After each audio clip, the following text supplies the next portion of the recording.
Well, obviously a much better result tonight.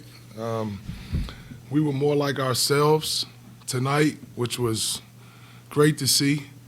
It was a rough night the other night, Friday night, after losing to Furman. We knew we lost to a really good team, but the hard part was we didn't play our Louisville basketball.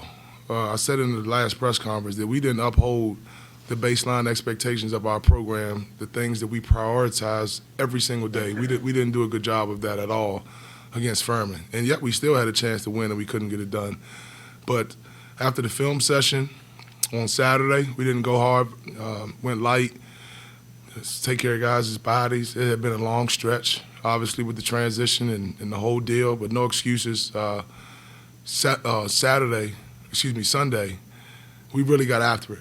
I told those guys earlier in the day, we're going to have the best practice of the year. The best practice of the year. It was, in fact, I kind of sounded like Will Ferrell, like we're going to win the Mega Bowl. You ever seen that movie, right? It's the Mega Bowl. That's how I felt. Like we're going to have the best practice of the year. And I meant that. And I didn't mean perfection. I didn't mean we make every shot. I didn't mean we don't turn the ball over. Energy, effort, communication, commitment, investment, what we're about. I want to see it, and we saw it yesterday. And I told those guys, you come out here and you beat a really good Navy team. I looked around the room. I said, anybody won at UVA? Nope. No, I haven't. Malik hadn't. He's been here for 10 years, feels like. He hadn't won there, right? So you beat a good Navy team tonight because we reinvested in the things that matters most to our program. And if this team wants to be good, because it can be, that has to be a daily thing. Any questions? Question? Hold up your hand, microphone to you. Mike, y'all forced a bunch of turnovers. Did you like the defensive intensity from your guys? I did. I thought that that was probably the best thing that we did in terms of getting into the ball. We had a few lapses here and there. Our ball screen coverage broke down. We didn't get to the body and blow some things up that we wanted to and we talked about in scouting, but it's like we talked about before the game. First of all, Coach Barnett did a heck of a job in getting us prepared with the Navy scout. That it's his first time. As much as it is my first time, it's his first time. And it looked like he had been out there forever. He did a phenomenal job. Our staff is great. Our GAs, Coach McMains, Coach Fennell, everybody has stepped up and played a pivotal role. And our guys stepped up and defended and guarded the ball. We got into the ball. We talked a lot about that. We didn't want them to feel comfortable. We really wanted to attack Carter, wanted to treat him like Bothwell. No more Bothwells. No more. That kid can play. 19 points at UVA. We wanted to get right after him, and we did that. The shots seemed to fall tonight for you guys. What did you guys work on? What was different? Why did it start to work for you guys? It's always easier when the ball goes in. Sometimes it goes in, sometimes it doesn't. We just try to make sure that we take good shots, that we get the ball in the lane, we see out, we share the sugar, get up, up and down the floor, play with pace, and those opportunities will present themselves. It's also good when you got a guy like Matt Cross that goes 4 for 4 from 3. I thought he was great tonight. When you guys are playing the numbers that you're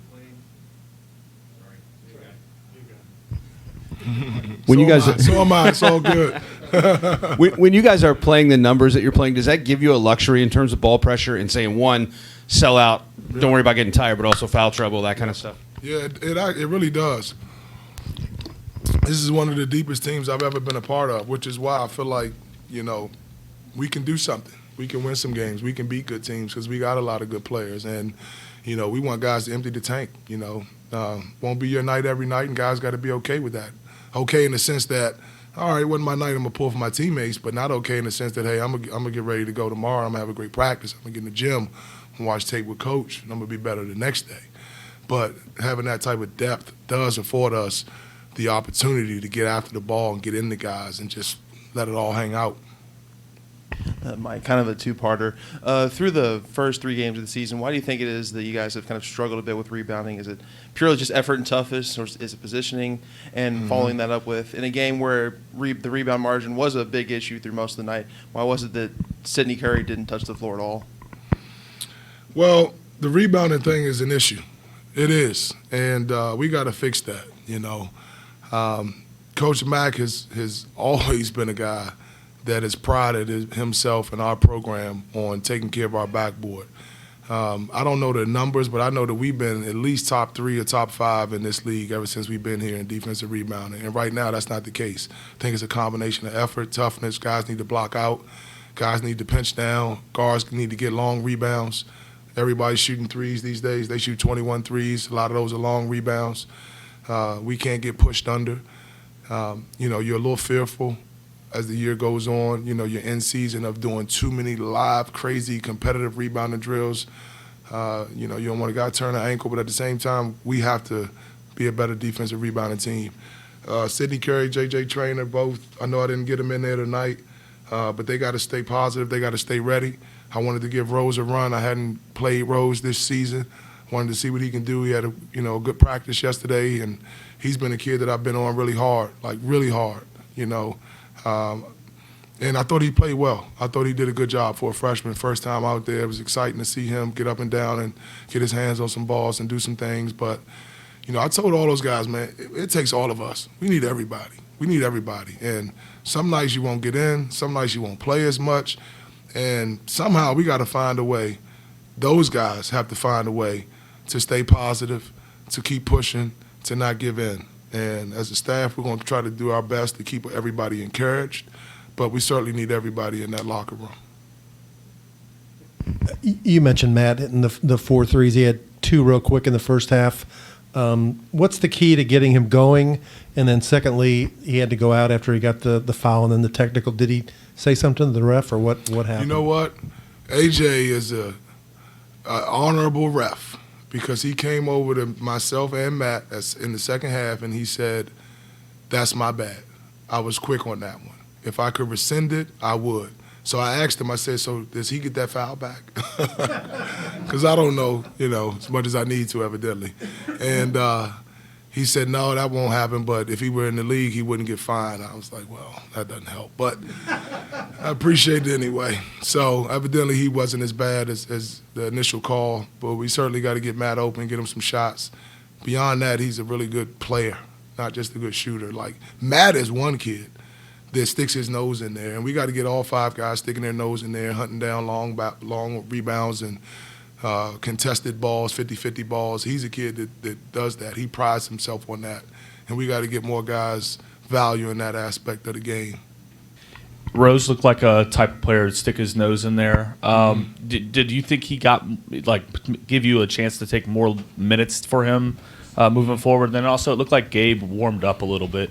How Yeah. close is he? I'll go backwards. Gabe is getting healthy.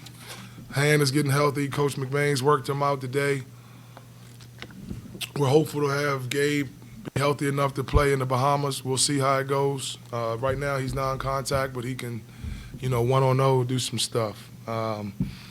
Rose earned some more minutes tonight, but he's a freshman.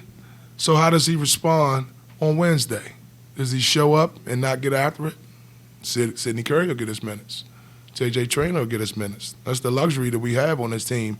You have to bring it every day in practice. Mac always says, like, playing time isn't Halloween candy. Everybody doesn't get a little bit, right? You get what you earn, and that's how we're going to operate. We've heard repeatedly that Matt is more than a shooter. What do you think he does best other than shooting, and does he give you enough on the defensive end? Yeah, he does. I think he tries. He's no Dennis Rodman, right? He's not the fleetest of foot, but he works at it. It means something to him. He gives us a sense of toughness. That's one of our 3 core values. Tough, together, unbreakable. He's a tough kid. He's a tough kid. 50-50 balls, rebounds, keeping the ball in front. Those things matter to him. He values that aspect, those aspects of the game. Those are winning plays. And I think that Matt, he's 4 for 4, and if there's a one more in the corner, if there's an open guy in the corner, he is going to pass that ball to the guy in the corner 100% of the time. His favorite player is Larry Bird. Larry Bird, as much as I was a Magic guy, Larry Bird was a phenomenal competitor, one of the best the game has ever seen. Not only did he make threes, but he dove on the floor. He's a Boston kid. That's his guy. That's why he wears 33. I love that because that's old school. That's my era. I like that. Mike, you had a 18 assists right here in the back corner. Okay, sorry. It's okay.